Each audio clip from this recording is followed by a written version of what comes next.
fun as talking about self-esteem is, there is a dark side to high self-esteem, and of course I hate to pick on our current president, but he seems to have a high self-esteem. If I remember correctly, according to him, he's a brilliant man, he's a genius.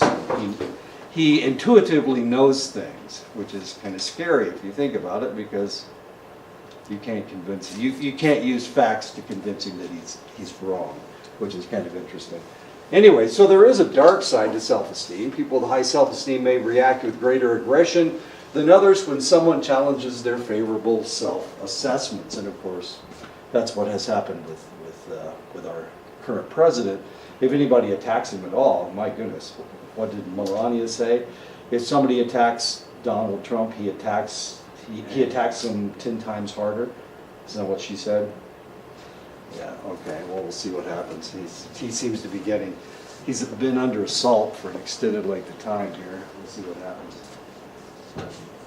The stability of high self-esteem seems to determine whether threats to self-esteem lead to aggression. Unstable self-esteem may come from conflicts between explicit and implicit self-esteem. And actually, I just read this last night about Donald Trump. This one guy was saying that he actually has an inferiority complex for one reason or another. Anyway, he was saying that that's one of the reasons why he's so aggressive. Who did he attack over the weekend? Oh, Oprah. He attacked Oprah over the weekend. Of course, Oprah was talking about running for president, and now he's attacking her, which I find just fascinating. High explicit self-esteem and low implicit self-esteem are together associated with narcissism. If you present an image of that you have high self-esteem, but on the inside you feel like you don't have very good self-esteem, that causes a condition known as narcissism. And of course, people have called our current president narcissistic as well. In Greek mythology, Narcissus was a very attractive man. He fell in love with his own image, as odd as that seems. He was Aphrodite fell in love with him. He was so pretty, Aphrodite fell in love with him, the goddess of love. And but he was so enamored with himself that she made him stay in one place and look at his image, and he died looking at himself, at his beauty, as odd as that is. And Aphrodite is the one that cursed him to do that. Today, narcissism refers to the combination of excessive self-love and the lack of empathy toward others. And of course, something else happened. Fuel. Over the last 20 or 30 years, of course, people that don't have a lot of money, they can get food. They can go on welfare. They can get whatever, but they can also get fuel. And Donald Trump wants to cut out the fuel part for the poor people. Not a whole lot of empathy for people that don't have a lot of money. Of course, the man's a billionaire, so why in the world would he care about people that are living paycheck to paycheck? Anyway, so narcissism. I'm sure that his picture is going to become the poster boy for narcissism in the future. We'll see what happens with his presidency. It's kind of interesting. They did of course, yesterday was President's Day. And so they ranked all the presidents. Number one president was Abraham Lincoln. And the last president, guess who came in last? Donald Trump. How did you know? I know, it was really kind of an interesting group. Yeah, Donald Trump came in last, which was kind of interesting. The top red line shows average scores, and this is, once upon a time, people couldn't take pictures of themselves. But now all of a sudden people can take selfies, what we refer to as selfies. They have long poles that they take pictures of themselves with, as odd as that may seem. I don't know how that works, but anyway. So now people can take selfies, but we've been looking at this since the 1990s. And it didn't have anything to do with self-pictures. It had to do with how many times somebody used the word I, me, or mine in their writing. It also had to do with is our culture becoming more narcissistic?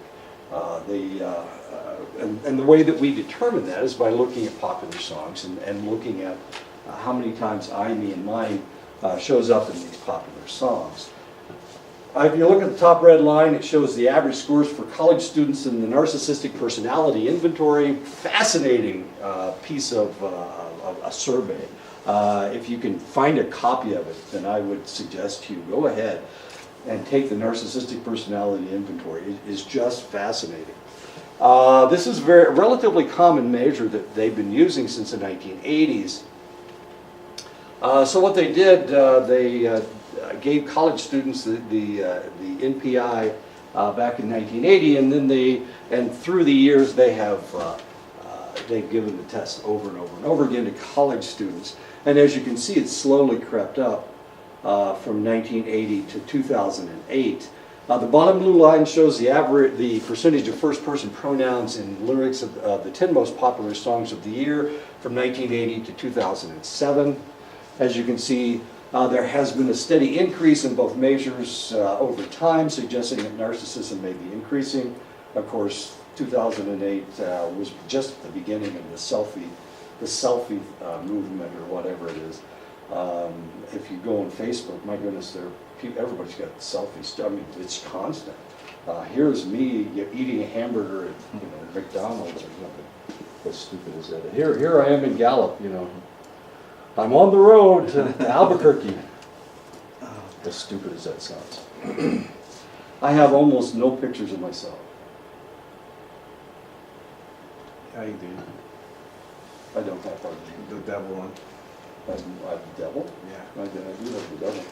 Actually, when I was in, when I got the award, my wife took a bunch of pictures, so I got a bunch of pictures of me in here. It's kind of frightening. I'm not used to looking at myself except in the morning. Our social self is made up of the roles that we play. Each aspect of our lives requires different actions and thoughts. As a parent, if you were a parent, of course, as a student, you have your own identity as far as being a student, being a parent, being an extended family member. In your culture, this is very important. If the extended family is doing something, then you have to be part of that. In my family, of course, I talked to my brother for the first time when I went home. Two of my brothers, first time. I haven't talked to my other brother since the election, because he was an arch-conservative Nazi sympathizer. Just a crazy, crazy guy. I haven't talked to him for a long time. Anyway, and I mean, how often would you not talk to your sisters or your brothers? No matter what the politics were, you probably still converse because of the extended family, and you have brother, cousins, and all the rest of that stuff. But in the white culture, of course, that doesn't exist. Social identity: each individual identifies themselves by their extended social roles. We're all Americans. Maybe you go to church. You recognize yourself as an ethnic group member, which is kind of interesting because in your culture, of course, your ethnicity is extremely important. In my culture, my ethnicity isn't important at all. I don't even think of being white, except when I'm talking to you guys. Other than that, my ethnic membership isn't really important to me. If I were African American, of course, then it would be more important to me. If I were Hispanic, it would be important to me. If I were Asian, it probably would be important to me. But since I'm white, it just rarely registers with me what I am. So that's part of your social identity. Electricity, Yeah. I guess. This happened yesterday. Come on. There we go. All right. Yeah, this happened yesterday. It spooked me out. But the camera didn't turn on. The camera's got a battery, so we're okay. If this thing ever comes back on. Come on.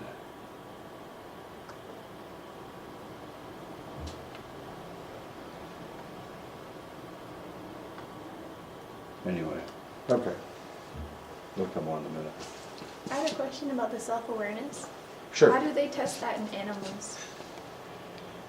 How they test it in animals? Or how do they know? They do test it in animals, and that's a good question. That's an excellent question. Because we know that dogs don't have as much self-awareness as other animals. They're less individualistic. I have 2 dogs, and over the weekend, as you well know, over the weekend I worked on capturing them and keeping them in the backyard so that they don't get picked up by the pound people. What's this thing? And the problem is that they think that they're part of a pack. Dogs don't think of themselves as individuals, they think of themselves as part of a group. And unfortunately, we've got a dog that wanders around. It's Herman's dog. We have a dog that wanders around, and he's the pack leader. Whenever he comes around, my dogs just go crazy because they want to go outside and be with him, since he's the pack leader. Is it the large white one that's around there? No, it's the hound dog, the red hound dog with a green collar. Yeah. Okay. It's Clay. It's Herman's dog, and he won't keep it. He won't keep it in the fence. And not only that, he knocks down other people's fences to get the dogs get the dogs out. He did that over the holidays. My dogs were gone. Well, when I was gone, my dogs were in gallop, and he tore my fence down.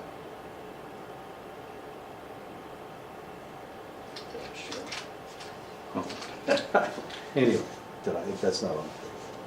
I said it too quietly. So yeah, the dogs have very little self-awareness.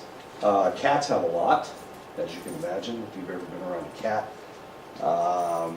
And the question is, how do you measure it? And I'm not exactly sure what it is. That would be interesting for you to look up. You know, self-awareness in the cats or whatever, or self-awareness in dogs.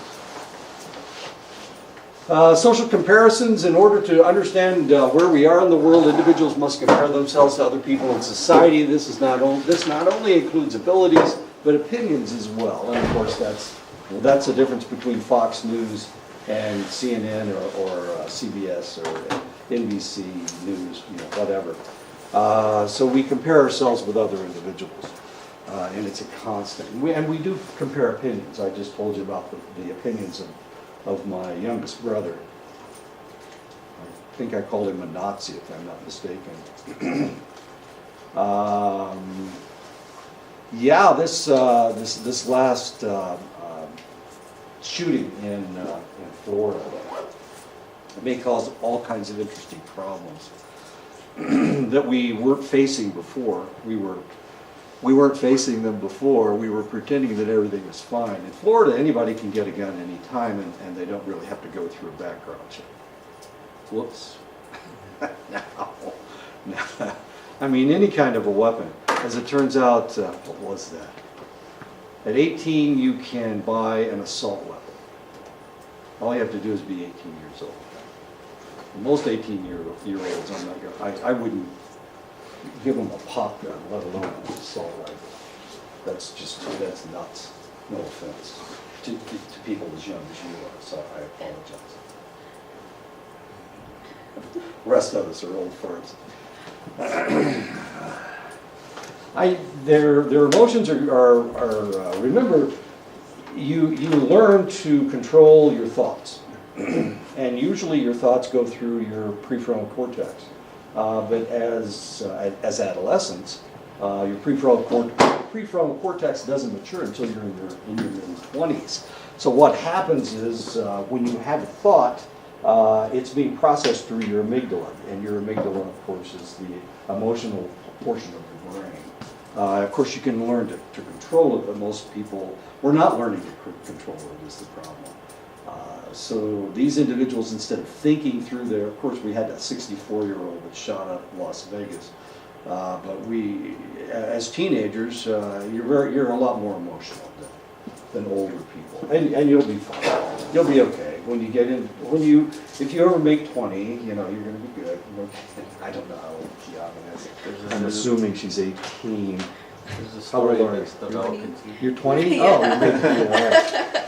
Well, in 5 more years, your brain will be mature and that you'll have your complete adult brain.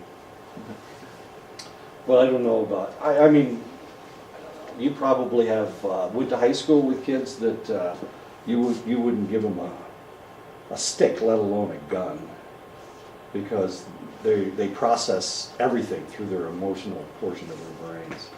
Yeah, that's what that kid did. He was only 19. Yeah, there's a story that's developing now about a student that went to this school with a gun. They don't know if he accidentally shot himself or deliberately shot himself at school. Oh, did he kill himself? Yeah, just this morning. Oh my goodness gracious, I missed that. I don't know what state it is. Since Wednesday, they've had 12 other incidences of kids either threatening to shoot up the school or kids actually bringing guns to the school. One of them was in Pennsylvania. And now we've had a kid that shot himself. Well, that's interesting. Well, we'll see what happens. Gun control. The gun control lobby is, NRA is very powerful, very politically powerful. We'll see if some of that power doesn't dissipate with this. It didn't dissipate with Newtown. Was that the place that they shot all the first graders? In Texas? Newtown? Another one in Texas? No, that's the one in Massachusetts or Connecticut. They shot. He went in and he shot a whole first grade class, 26 kids, plus the teacher and the principal, and his mother. He shot his mother. Anyway, so what's going on here? Social comparison. So we compare ourselves with other individuals. Right now we're getting copycat shootings, or at least threats, going on all over the United States after this kid shot 17. And they were all freshmen and sophomores. They were all little kids. I mean, they weren't the people that he went to high school with. And if he were really upset with the people that he went to high school with, all these kids were in junior high school when he was kicked out. He's 19 years old. He was kicked out last year, I guess. Well, it's possible. I don't know. But he shot up all the freshmen and sophomores. They were all 14 and 15 years old. Success and failure, self-concept is strongly affected by whether we are successful in what we attempt. The more successful we are, the stronger our self-concept. Other people's judgments, when our achievements are recognized, it builds our self-esteem. And of course, that's what we're looking for, people giving us awards and whatnot, which is kind of nice. We compare ourselves to others to gain information and to provide motivation. People who make you feel good about yourself are either less competent than you are at something important to you, and this is a social comparison that we do, or more talented than you are at something irrelevant to your self-concept, and that has to do with social reflection. So if you have friends, think of this, if you have friends, the reason that they are your friends is either because you're better at something than they are, or they're better at you at something that you don't care about. Wow, that's kind of sad, isn't it? Now you know why I don't have any friends. Okay. Now you understand exactly what I'm talking about. Depending on where and how you are raised determines your view of self. People raised in Western culture tend to be more individualistic than people raised in Eastern cultures, of course. Eastern cultures tend to be collectivistic. So they see themselves as part of a group. Western people don't. They don't see themselves as part of a group. They may see themselves as part of a church. But church is only what, Sunday? Wednesday. Sometimes Wednesday nights, yeah. Sometimes. It all depends on the church. So, you know, you're only part of a group for a short period of time, for that very short period of time. I don't know, for that hour and a half that you go to church on Sunday or whatever, then you're part of a group. The rest of the time, you're all by yourself. But in collectivist countries, one of the reasons that they don't break laws and whatnot is because they don't want to be an insult to their ancestors. It insults their ancestors. I was watching a Japanese movie last night, and they went to the graveyard, and in Japan they cremate, and they put them in jars, and then they bury them, and then they put a tall column, and they were praying to their grandmother. And one lady said, I haven't been a good daughter, I haven't visited my grandmother enough. And the other lady said, well, I haven't visited her enough either. So they were, yeah, as if the person, as if the grave site could was taking a tally as to how many times they showed up or whatever. In Korea, it's kind of interesting. They have a holiday when everybody goes and visits their ancestors, and they'll eat at the grave site. And they will feed their ancestors. They'll make a plate for them, which is always kind of curious. I know, okay, it's completely different than anything you guys have a clue about, but it's really kind of interesting. It's the entire country. So everybody travels to wherever they're from, so that they can visit their ancestors. And each family has their own grave plot. So everybody will come in from all over Korea. And the interesting thing is that everybody's doing this. So on this select day, and I don't remember what they call the day. It's not the Day of the Dead. It's something else. On this day, you can't travel any place because everybody's headed home. And it's gridlock. It's gridlock. So, and they're barely creeping forward, of course. And then at night, they just turn their cars off right in the middle of the road and go to sleep. And so everybody's like stuck wherever they are. Are you excited yet? I know. We're talking about another country. Korea, the Koreans. Very interesting people. As confusing as this may be, people can be individualistic in some aspects of their lives and collectivistic in others. And of course that makes them half and half, which is kind of interesting. Example, this is Mortimer. He's adamantly conservative, just like my brother. This basically means that he was economically individualistic but morally collectivist. So morally he wants everybody to be the same, but economically, of course, he wants individuality. So economically he's one way, and morally he's totally different. And this is the way most conservatives are. Liberals, on the other hand, are very opposite. They are economically collectivistic and morally individualistic, and morally more individualistic in a way, as strange as that may seem. Self-efficacy is the sense that we are competent and effective in our lives. Research on self-efficacy and health shows that people who felt competent and effective in their lives are more persistent, less anxious, less depressed, more healthy, more academically successful. And of course, every time I change jobs, which seems to happen about every once in a great while, I get to change jobs, I have to reestablish my self-efficacy. I could teach it in Clinton, Iowa, but can I teach in Saley, Arizona? I could teach it, where was I? Harlem, Montana. But can I teach in Clinton, Iowa? The whole thing. Will I be, my method of teaching is a little bit different. You probably noticed that I'm not quite like everybody else. Christina and I are like opposites.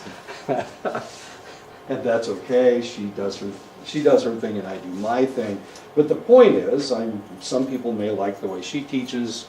My organization is relatively poor, and her organization is extreme, as far as I'm concerned. So the question is, will I find self-efficacy every place that I go? If I started teaching at NAU, would that change? Would people see me as a flake or as unable to teach? I don't know. Am I doing okay here? Well, I'm doing okay. People who have self-efficacy tend to set more challenging goals. They can because they feel competent. They persist in the face of difficulty because they feel competent, they feel like they're right. They predict productivity. They know that they're going to be successful. They keep calm and seek solutions when problems arise. Striving plus persistence equals accomplishment. With accomplishment, self-confidence grows, of course, and that's all it takes, is competence. So if you can prove to yourself that you have the ability to do something, then you can face any challenge and get her done. If you know that when you go into that emergency room, that whatever the problem is, you're going to be able to take care of it, then it really gives you a lot of confidence. And so when you go in, you look at the person and you go, you know, you've got a broken arm and we need to set it. And the only way we can do that is either we can take you to surgery or I can try to set it here. You look at the x-rays and I know how displaced the bone is, and I can set it right now if you want. It'll be cheaper. It's going to be a little bit more painful because I can't knock you out. I keep getting the picture. I've never had to set a bone. I'm just using that as an example. Okay. They wouldn't let me touch anybody's broken arm anyway. Self-efficacy grows with hard-won achievements, and of course that's what it takes. It takes experience. I mean, you can have all the confidence in the world, but if you've never done it, then you're not exactly sure if you can get her done. I had a student when I was up in Montana that claimed he could kill a bear with a Bowie knife. I don't know if you know anything about bears, but I know they look big and fat and slow, but they're not. They can run faster than the fastest human. They have very large claws, they have really big teeth, and they're very powerful animals. And his thought was that he could run up on the bear, and he could jump up as high as he possibly could, and he was going to take that knife and he was going to stab it in the top of that bear's skull. That's what he said. Well, where do you get this idea? Well, I can tell you where he got the idea, from video games, and his character was able to do that, to stab a bear in the skull. I don't know if you've ever seen a bear's skull, but they're really hard. Okay. Now, he might have been able to do that with a human skull because ours are relatively thin as compared to a bear's skull. My God, they're like this thick. It's the dumbest thing in the world. And I kept telling him he couldn't do it. I hope he never tried, or he would be a dead man. Up there, they have grizzly bears, and grizzly bears, of course, are 12 feet tall, fairly powerful animals. I don't think he could have jumped 12 feet. He wasn't a basketball player. He's kind of portly, just a little bit portly. But he was convinced that he could kill a bear with a Bowie knife by stabbing it in the top of the head. Maybe if it was just laying there, he might be able to stab the top of the head. Anyway, he had never really achieved that except in some strange video game. Research dealing with self-efficacy of older adults found that when given positive images of being older adults in the West actually did better on memory tests than those who were given negative images. We have a very negative idea about old people in the West, especially European Americans. Have very negative ideas about people, about older people. They think that they start becoming demented. In other words, they start losing their memories. And in some cases, that's true. But the reality is that they're old people are young people that are just old, I guess. Anyway, so we have these negative ideas about old people. And where do we get most of these ideas? Well, we get most of them from television. Television tells us that as you get older, you can't pee anymore. What else happens? You get erectile dysfunction if you're a male. Or either you can't urinate, or you can't control your urine, so you have to wear diapers. And now they've got hallways, which you can evidently slide down the slide and do yoga with. Anyway, yeah, so we get all these strange images from television, and you know, even if you don't watch that crap and you don't pay that much attention to it, it's still on television, and you still get the message. And the message is that as you get older, you become more and more incompetent. But if they gave them positive images of older individuals, of course, one of the things that happened was that their memory actually improved. If I think that you're going to fail and I tell you you're going to fail, then by golly, you'll probably fail. That's just the way it works. And we've been doing this to old people for an extended length of time. Now, the interesting thing is, with the indigenous populations in the United States, you have very positive ideas about your elderly, your elders. Is that correct? Or did I make that up? Am I thinking of another tribe? Do you guys have positive feelings about your elders? Yes, that's a definite yes. That looks more like a maybe. Yeah, well, if Andrea was here, of course, and she's already complained about this once. Up north, they treat their elders differently, with I don't know, with more respect. It's really kind of interesting. I had no problems up there because not only was I old, but I was also a veteran. My God, you would have thought that I had a halo around my head or something, which I don't. And Asia's the same way. They treat their elders very, very positively. And because of that, they decline slower than people do in the West. As soon as you retire, what happens next? Well, you're not working anymore. You're not really important to the society. So what does society tell you? They tell you that you're not important and you might as well die. But in Asia, of course, they do a really good job of taking care of their elders. Kind of interesting in Europe, especially in Germany, they have an old folks home in every town. Every town has their old folks home. So people can't wait to retire so that they get to go and play cards all day or get to go to the pub all day. I mean, it's really kind of interesting. So people treat their elders differently. Locus of control, a feeling of competence is not the only factor of success.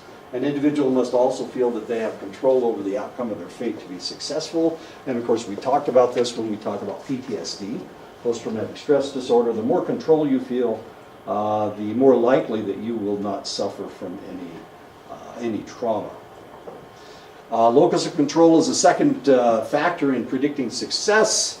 Locus of control is the extent to which people perceive outcomes as internally controllable by their own efforts and actions, or as externally controlled by chance or outside forces.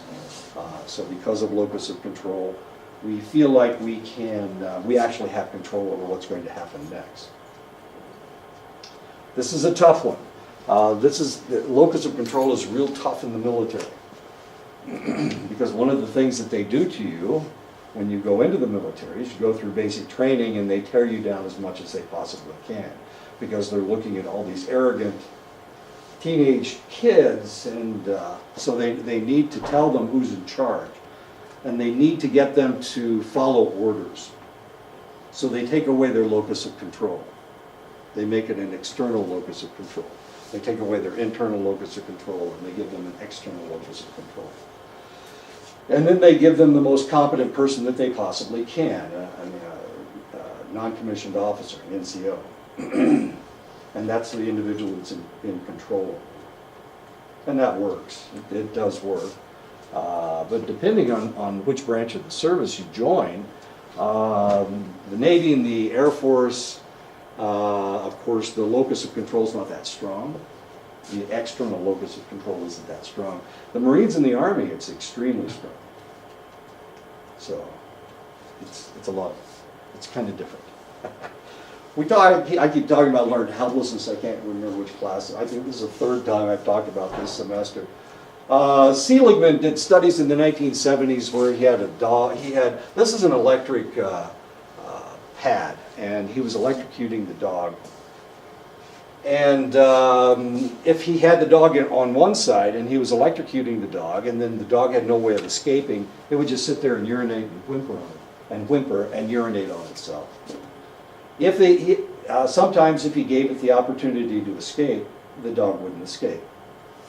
And this, of course, was known as learned helplessness. He had taught the dog that he couldn't escape. It didn't really make any difference. So even if he had an avenue to escape, there was no escape. And this is known as learned helplessness. And of course, we see this all the time. We see this in relationships. Researchers note that humans in depressed or oppressed situations often display the same attitude, paralysis of will, passive resignation, and motionless apathy. And of course, we see this in relationships. So if you notice this in yourself, a lot of times individuals will get into relationships and they stay in the relationship because they're in love, whatever that is.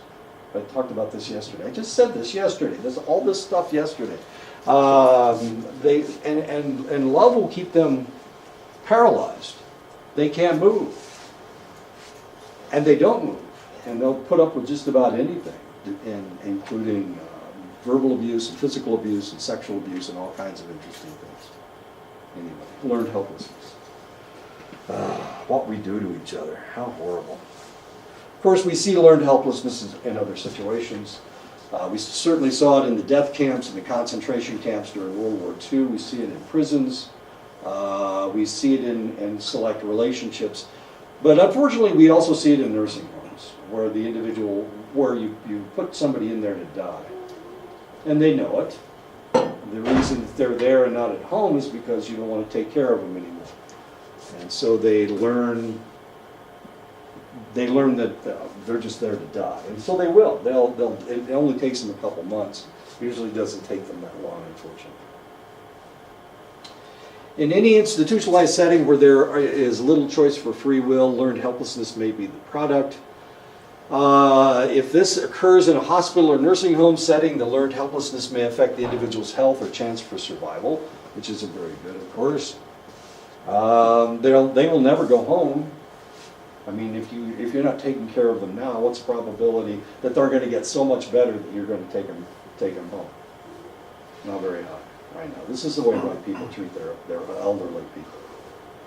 Hospital patients who are trained to believe that they have control, that they control stress, require fewer pain relievers and sedatives, and exhibit less anxiety. So, actually, you can give them a feeling of autonomy, which is a really positive thing to give somebody in a nursing home or in a hospital setting. When I was in the service, we used to send our really bad patients down to the biggest hospital in the Air Force. It was in San Antonio, Texas. Wilford Hall. And we would send people down there and we'd never see them again. They'd die. We'd send them down there to die. All except one guy. We sent him down there with, he had an abscess of the pancreas. He had a pancreatic abscess.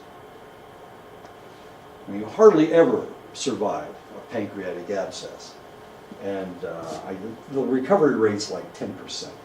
And so here we're sending him down there. He's got this pancreatic abscess. He's been a drinker all of his life.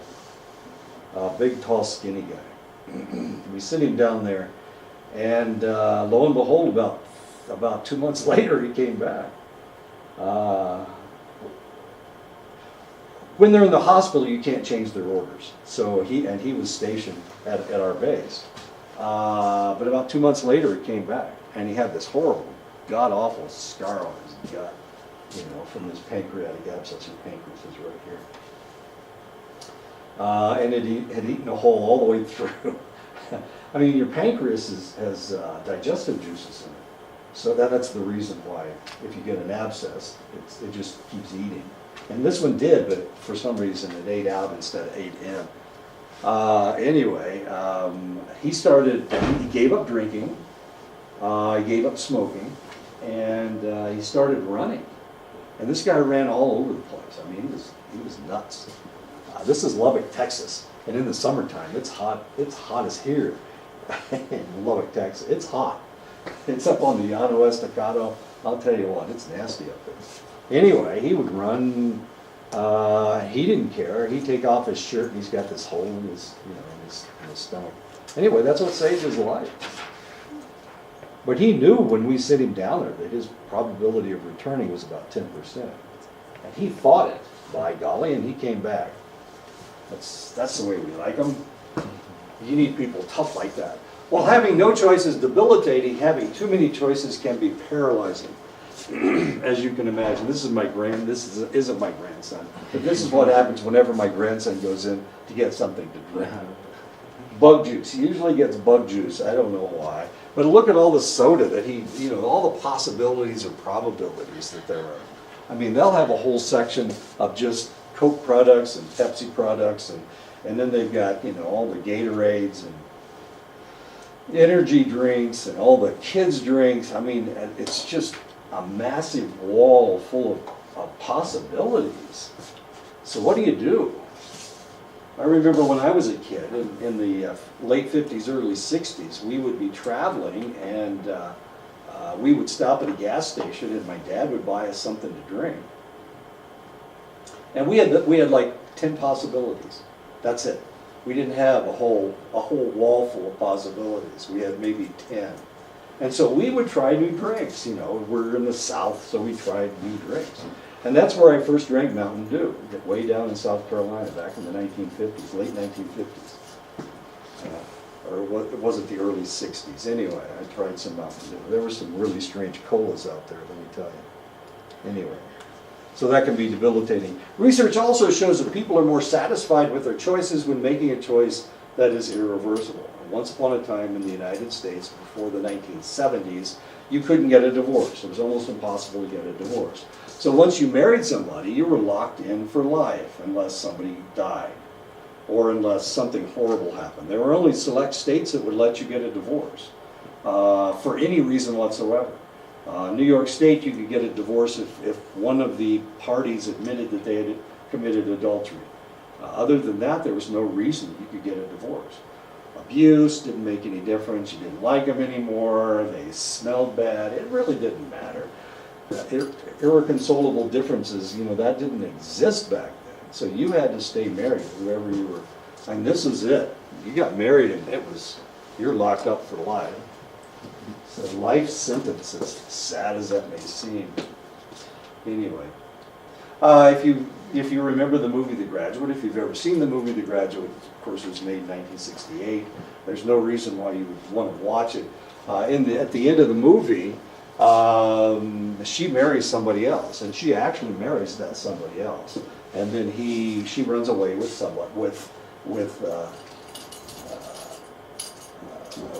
Hoffman's character. I don't know. Have you ever seen the movie The Graduate? You've never seen the movie? I have always wanted to. Elaine! And he's banging on the glass walls and everybody's swearing at him down below. They're in church. Not the preacher, he's not swearing, but everybody else is calling him all kinds of names. It's really kind of interesting. 1968. And that was the beginning of the time when you could start getting divorces. Most people maintain a self-serving bias or a tendency to perceive themselves favorably. We all do that. And this is good. I mean, actually, self-serving bias is not a bad thing because it keeps us positive. Such ideas allows individuals to interpret negative events as someone else's fault and positive events that may have happened through chance as due completely to our own positive attributes. And as you know in class, I will never take responsibility for any mistakes I make. I usually blame it on Edison. Sometimes I blame it on Francis. If Johnny's in the room, I'll blame Johnny. Failures are externally caused, while successes are internally caused, of course. And so that's just the way it is, and that's not a bad thing. Anytime I make a mistake, I always troll around to see if I can find somebody to blame it on, because I don't want to take responsibility for my own actions. Not if I get in trouble for it. It must have been somebody else's fault. Poor Marius. He ran off the road. I don't know, it was about a year and a half ago. He ran off the road. It wasn't his fault. It was the elk's fault. The elk ran up in front of him, and rather than take out the elk, he steered off the road and crashed into the ditch. So whose fault was it? It was obviously the elk's fault. It couldn't possibly have been Marius's fault. Totaled his truck, poor guy. kind of felt sorry for him. We nursed it back all the way back. He was, where was he? Someplace between Crystal and Navajo, I guess. I didn't even know there were elk over there. Really, look, I've seen some every now and then, not, but between Flagstaff and the valley, it's huge. Oh, is that right? Well, evidently there was one there. I guess. Or he fell asleep and he dreamed he saw it. No. In one study from Canada of young married couples, researchers discovered that males felt that they did more housework than their wives gave them credit for. However, at the same time, the wives took credit for more of the housework than they actually performed. I know, this isn't good, is it? Each group participated in self-serving bias, but unfortunately this self-serving bias, of course, caused marital discord. Because the old man saying that he does half the housework, and she says, "Are you kidding me? I do 75% of the housework. Sure, you take out the garbage, but that's all you do. You never vacuum." And of course, that's the most important thing in the whole wide world, vacuuming. Just write that down. Vacuuming is the most important thing. Self-serving bias is evident in academia as well. As students, of course, if you guys flunk a test, guess who gets blamed? It was a trick. There were trick questions on the test. I'm the one that wrote the test, so obviously it was my fault. So it's my fault that you guys didn't pass the test. If you do well on a test, do I get credit for writing good questions? Nobody's ever complimented me on my questions, ever. Whether you pass or whether you don't. That was a hard test. Edison just told me this last week. Oh, that was a hard test. I don't know, one of the tests. Which one was the hard one? It was in this class, the social psychology test. I liked that test. You liked it? Yeah. Thank you. The questions were great, weren't they? Yeah. Okay. Edison said it was hard. Most business people see themselves as more ethical than the average business person. Of course they do.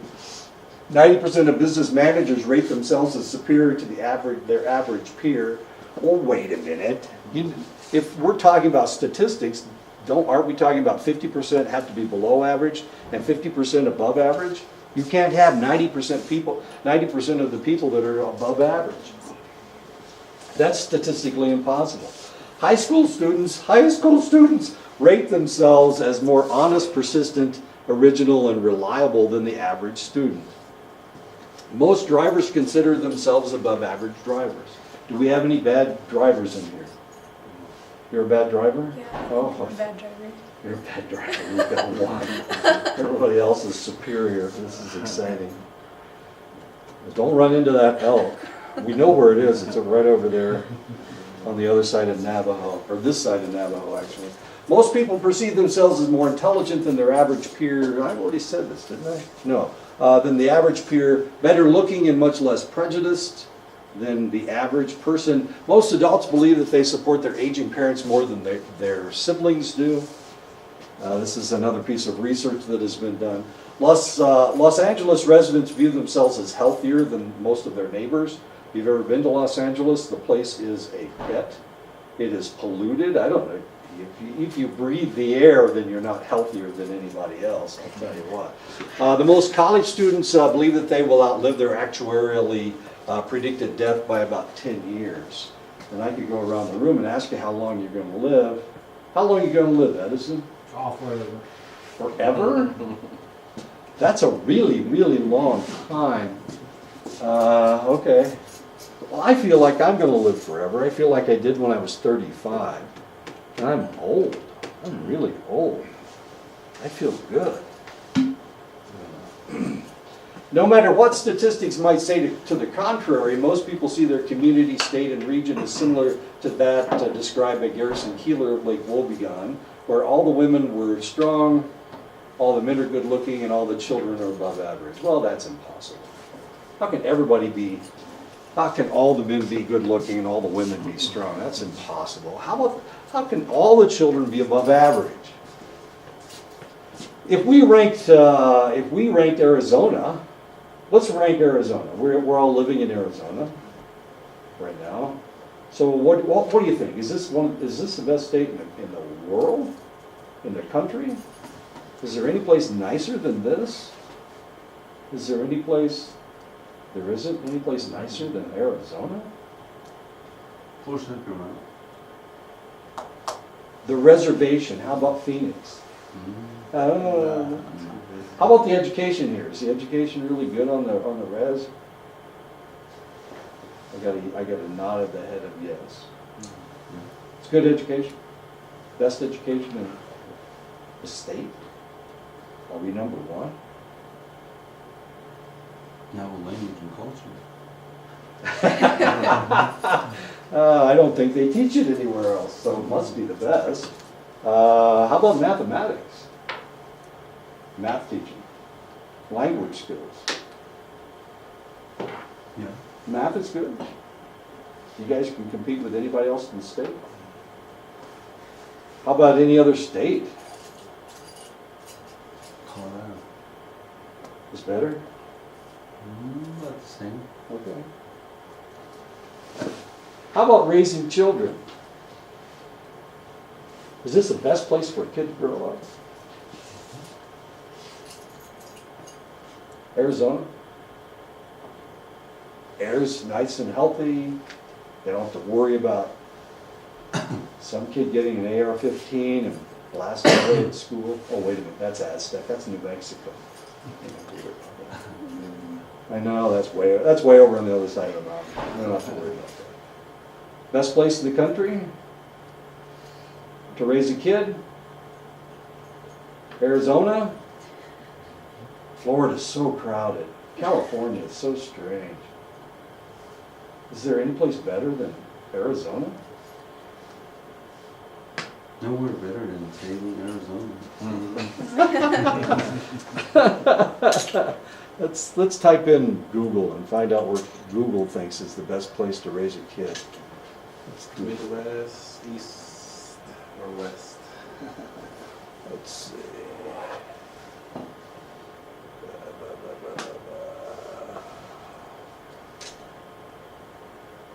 Best state to raise children. Okay, a family, let's do that one. Best state to raise a family. Fishers, Indiana. Really?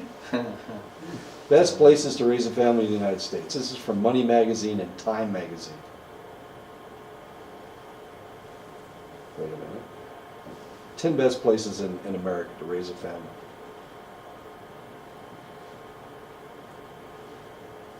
This is working this time. It usually doesn't work. Something's happening. North Arlington, New Jersey is number 1. Monterey Park, California is number 2. Fishers, Indiana is number 3. Oh, you gotta be kidding me. Wiley, Texas is number 4. Lone Tree, Colorado. Olive Branch, Mississippi. Wow, that's what, 6? My goodness.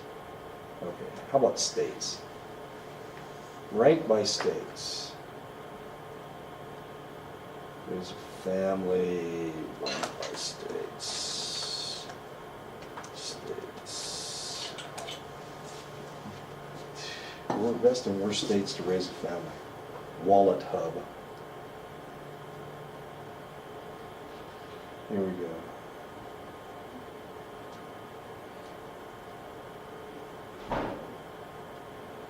Here we go. Let's see what we have. Main methodology, main findings. Come on. Ooh. Massachusetts is number 1. Let's see where Arizona is. Whoa. Oh no. Ouch. 40. Number 4. New Mexico. There you go. Arizona's number 40. New Mexico's 50. 50. Yay. The worst state in the union to raise a kid. Ouch, that's horrible. Wait a minute, where's Colorado? 14. 19? 14. 14? Oh, there it is, Colorado. How about Utah? 16. 16, right. Yeah, Arizona's okay. 40. Wow, so maybe just because we live here, we feel better about the place. Then again, it's how they collected the data. That's a good point. Let's see what they were looking at. Family fun rank, health and safety rank, education and childcare, affordability rank, and socioeconomics rank. Massachusetts is number 1, Minnesota's number 2. Minnesota, it's so damn cold up there. New Hampshire, North Dakota's 4. Wow. Vermont, Wisconsin, New York, Iowa. Wait a minute, that's where I live. And this is the argument that we had with my my grandson's baby daddy. He wanted the kid to stay in Florida, and we wanted to move him to Iowa. And Iowa's ranked number 8, and Florida's ranked, there it is, 32. Good argument. When you live in Florida, you think Florida's the best place in the whole wide world. When you live in Arizona, you think Arizona's a great big beach, right?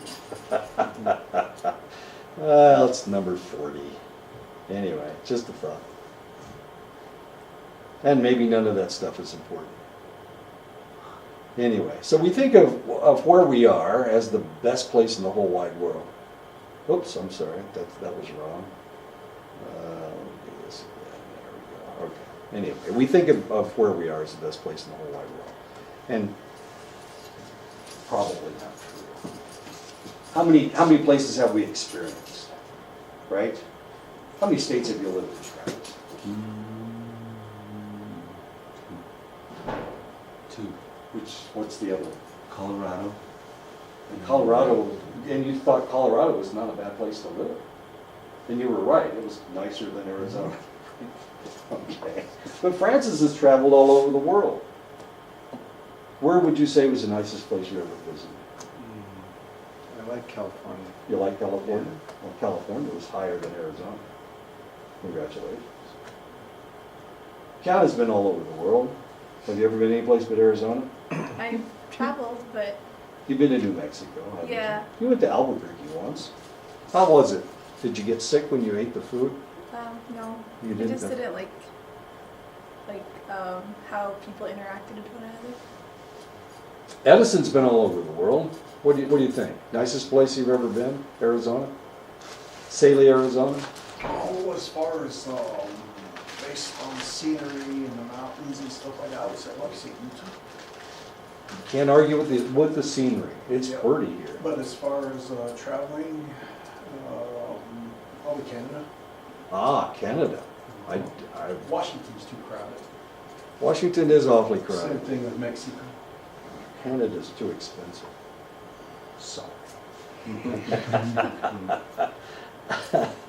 Not a fan of Canada. Japan is crowded. Oh, it's god awful. It's so horrible. It is worse than you can possibly imagine. And it smells like fish. I mean, everything smells like fish. Or like the charcoal that they use to cook the fish. That's what it smells like. Of course, I was way up north. But Tokyo, geez, what a smell. What an interesting smell. I'm real sensitive to smells, and that's a problem. McDonald's Big Mac tastes like fish too. It tastes, yes, I agree. It does not taste good. I agree, it doesn't taste good. KFC's real popular in Japan for some reason. Most people practice some degree of unrealistic optimism, seeing the future as only holding good things. And of course, you guys should see the future as only holding good things because you're getting an education and it's going to help you in the future. While unrealistic optimism may keep us going forward, sometimes it can get us into trouble. Many people see themselves as immune to misfortune and so do not prepare themselves for it. Of course, I wasn't planning on breaking down and getting to work 4 days late. I don't think they docked my pay. Nobody did anything during those 4 days anyway. While everyone marries for eternity, half of all marriages in Western society end in divorce. Half. And of course, I've been married 3 times, as I brag all the time. I'm not really bragging, I'm actually complaining. People shun their seatbelts. Some people don't wear their seatbelts, especially up in Montana. For some reason, even though they're going 80 and 90 miles an hour, and if they aren't wearing their seatbelts, they get ejected from the car. They still don't wear them. They're afraid of fire, as odd as that seems. They deny the effects of smoking. My friend smoked until the day he died, well, the day he had his heart attack anyway, claiming that he would rather die than not smoke cigarettes. And he did. He died. And he didn't have to give up tobacco. And he died at 68. They don't consistently use contraceptives. They swear that they can change an undesirable partner. And of course, the probability of changing someone after you get married is fairly remote. Write that down. You can't change anybody. Whoever they are, when you get married, that's the person they're going to be. And you can take that one to the bank. I've seen that at least, well, I've seen that a lot, but personally, I've experienced it 3 times. And of course, they wanted to change me. My first 2 wives, I told you, my first 2 wives swore in a court of law that I was the most boring person they'd ever been around. 2 wives. What does that mean? It's in a court of law. The state of Texas thinks I'm the most boring person in the whole United States. I got both of my divorces in Texas. People who are optimistic have a positive self-efficacy. I'm not that boring, am I? There's that one song that keeps coming up now. What? Something about exes in Texas. All my exes live in Texas. No, I've got one ex living in Georgia. People who are optimistic have a positive self-efficacy, better health, and more solid well-being than a pessimist. Optimism allows us to believe that happiness continues around the corner. There are some people that seem to genetically be pessimistic and some people who are genetically optimistic. Is this possible? Is there a neurotransmitter that could possibly make you pessimistic?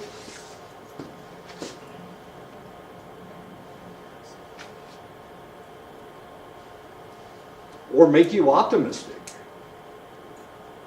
I'm happy all the time. Even though I'm lonely, I miss my wife.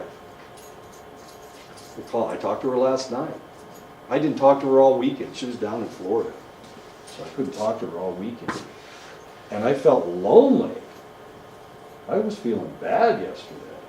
If you were in class with me yesterday, I was probably not the happiest person in the world. But she finally called me last night. She got in at 1 o'clock in the morning up in Iowa. She called me at midnight. And we talked for an hour. Made me feel better. Raised my serotonin level. Something happened. It worked anyway. But what about pessimism? Is there a neurotransmitter that can make you grouchy? Oscar the Grouch. There's a reason why he's green. No, it doesn't have anything to do with green. But it does have to do with being grouchy. Some people are just naturally grouchy people. What is that? What could that neurotransmitter possibly be? Could it be a low serotonin level? Could it be a low dopamine level? Could it be a low norepinephrine level? Could it be a low GABA level? Possibly. But we, of course, it's really hard to identify people as optimists and pessimists. Optimism allows us to believe that happiness continues around the corner. There you go. However, a dash of realism, what Julie Norham calls defensive pessimism, can keep people's eyes open to the possibility of negatives. In other words, my friend was not an optimistic person. He was a fairly pessimistic fellow, but I kept telling him he's going to kill himself if he kept smoking. And he did. He killed himself. Driving while intoxicated, dumbest thing in the world that you can do. But what part of your brain is the first to be anesthetized? Your prefrontal cortex is the first area of your brain to be anesthetized. If it did it the other way around, you're still pretty damn smart, but you can't move very well. You're kind of drunk. No, it doesn't start back here in your cerebellum. It starts up here in the front and anesthetizes all the way back. Lack of contraception. Of course, they talk about this book was not written for non-traditional students. This book was written for traditional students, and risky sexual behavior is very common among traditional students. Poor seatbelt use, of course.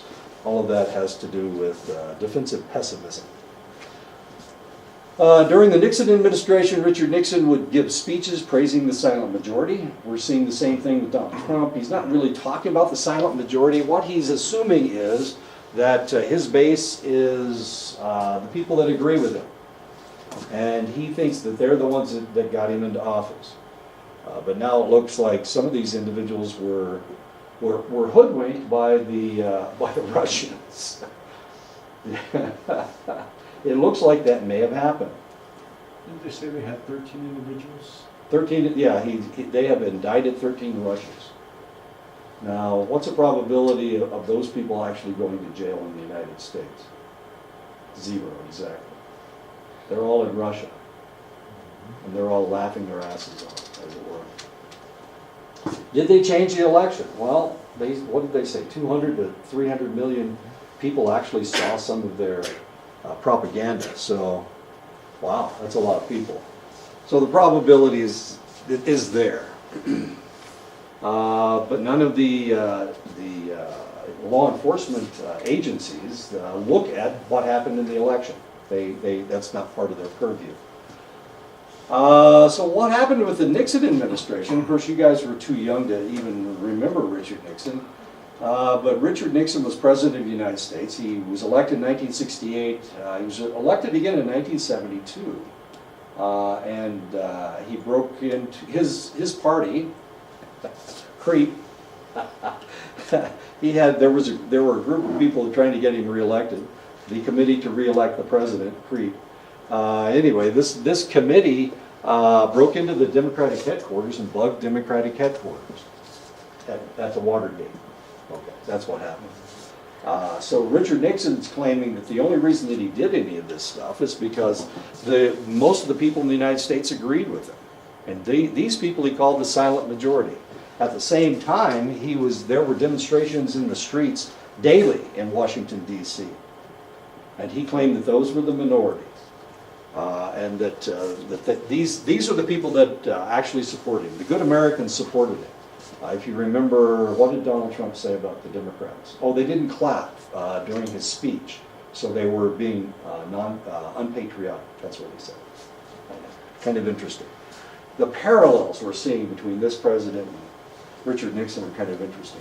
Nixon assumed that most people favored his ideas. This is false consensus effect, the tendency to overestimate the commonality of one's opinions and one's undesirable or unsuccessful behaviors. And of course, those people who watch Fox News and read it religiously don't think there's anything wrong with Donald Trump because Fox News doesn't say anything negative about him. But I read CNN, so I think there's a lot of things wrong with him. Now, potentially, I'm wrong. Possibly, most of the people watch Fox News and they believe Donald Trump. It's a possibility. I may be completely wrong. And whether you agree with me or not doesn't really make any difference. I may be suffering from false consensus effect as well. So the problem is that we have to determine what is true and what's not true. This is why Donald Trump keeps talking about fake news. Anything that disagrees with him is obviously fake news. There you go. Is he right? Can he force public opinion like that? And the answer is other presidents have been able to do it, but he may be able to do it. He thinks he can anyway. We'll see what happens. We'll see what happens. Just as people tend to assume that everyone has similar ideas to them, people also tend to overestimate their abilities to see their actions as unique. This is known as the false uniqueness effect. Oh, we've got all of these things. My goodness, false uniqueness effect. False consensus is an overestimation of others, and false uniqueness is an underestimation of others. So there may be a lot of people that think the way that you do, even though you feel that you are a unique individual. To practice cognitive conceit, overestimate the accuracy of our beliefs and judgments and misremember our own past in self-enhancing ways. We practice cognitive conceit. So we overestimate the accuracy of our beliefs and judgments, and we misremember our own past in self-enhancing ways. If Donald Trump is impeached, which probably won't happen, but if negative things happen and Donald Trump actually turns out to be the worst president that we've ever had, then a lot of people will not remember voting for it, even if they did. It's one of the reasons why people aren't communicating with me anymore. They're kind of embarrassed by Donald Trump. This individual that just died, he hadn't sent me an email for ever since the election. He hasn't actually communicated with me at all about anything. And before, he was sending me emails 2 or 3 times a week. And all of a sudden, after the election, he stopped communicating with me completely. And it may be because he didn't think that Trump was going to win. It's a lot easier to attack than it is to support. If we cannot misremember an event, then we will probably try to justify it. And of course, that's probably going to happen as well. The more favorably we see ourselves in select dimensions, the more likely that we are to use that dimension to judge others. So if we see ourselves in a positive light, of course, then we will start comparing people to ourselves. And so we will start seeing them through our own eyes, through our own rose-colored glasses. As odd as that seems. The more favorably we view ourselves, the more we think of others, others perceive us in flattering ways. If we see ourselves in a select way, we think everybody else sees us in the same way. I lift weights. I only lift weights once a week. I mean, it's nothing serious. I'm not a massive bodybuilder. I don't have huge biceps. I have large triceps, but not huge biceps. And of course, I think that my wife is attracted to my muscles. I think that. That's what keeps me lifting. Otherwise, I wouldn't lift. So I assume that when she looks at me and she sees the fact that I've been lifting, and you can see my deltoid muscles, you can see my biceps and whatnot, I think that she's impressed with that. The reality is she doesn't care. She doesn't care. She treats me the same whether I've been lifting or whether I haven't been lifting. It's my self-serving tendencies. It's this idea that I have that this is making me more attractive to my wife. And the reality is it's not. She keeps telling me she's attracted to my brain instead of my muscles. Oh man. If a piece of information flatters us, then we believe it and we evaluate positively both the test and any evidence suggesting that the test is valid. So if you get an A on the test, of course, you think that test was a really good test, just like Kiana just said. Edison, of course, complained about the test. Kiana told me that it was a wonderful test. Thank you very much. I believe Kiana because I made up the test. And that's my own self-serving tendencies. We bask in reflected glory of someone we are acquainted to.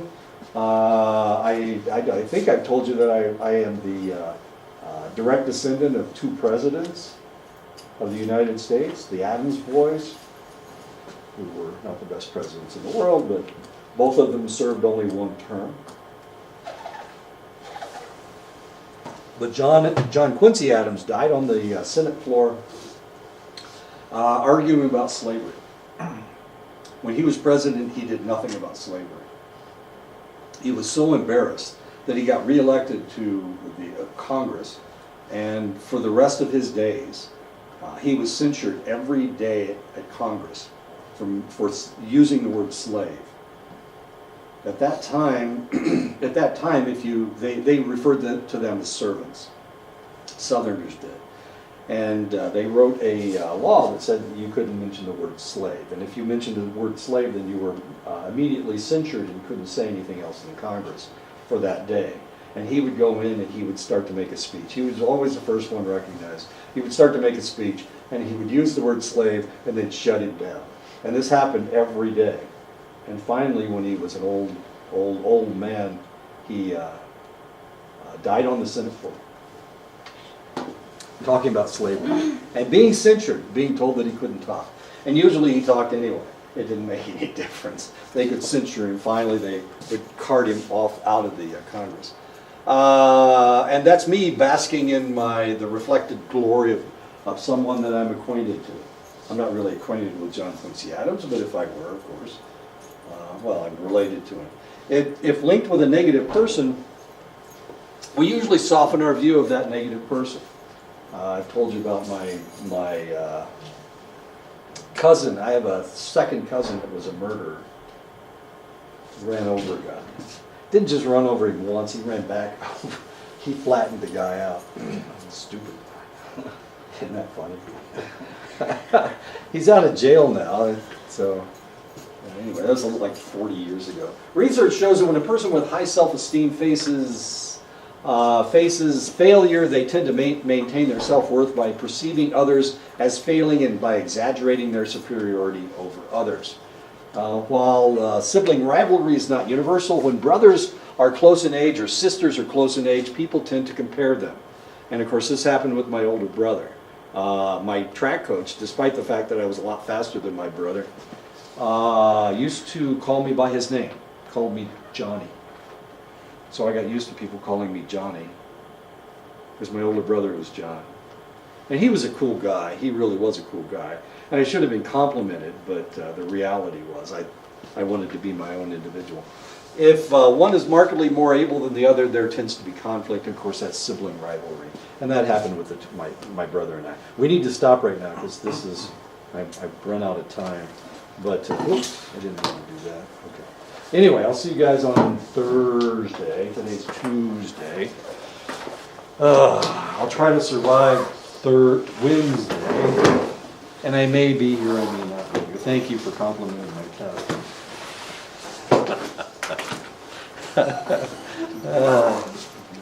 I live for compliments. It doesn't happen very often. I think my wife was impressed with my Hall of Fame nomination, induction. I think she was impressed by it. It's like the only thing, we've been married for 40 years, and I finally impressed her. So. You can tell by the amount of pictures you took on your phone. Oh yeah, that's why she took all the pictures. I can show you the pictures she took. I look like an old fat man. Of course, we all look like old fat men. Oh, I got this part in there. That's all I wanted anyway. You got it, Prince? Thank you so much. That's today too.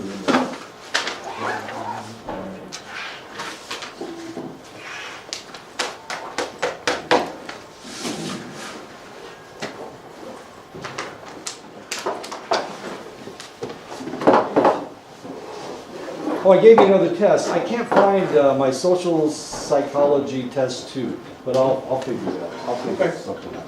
It's got to be someplace. It's probably on one of my jump drives. Oh, golly. Whoops.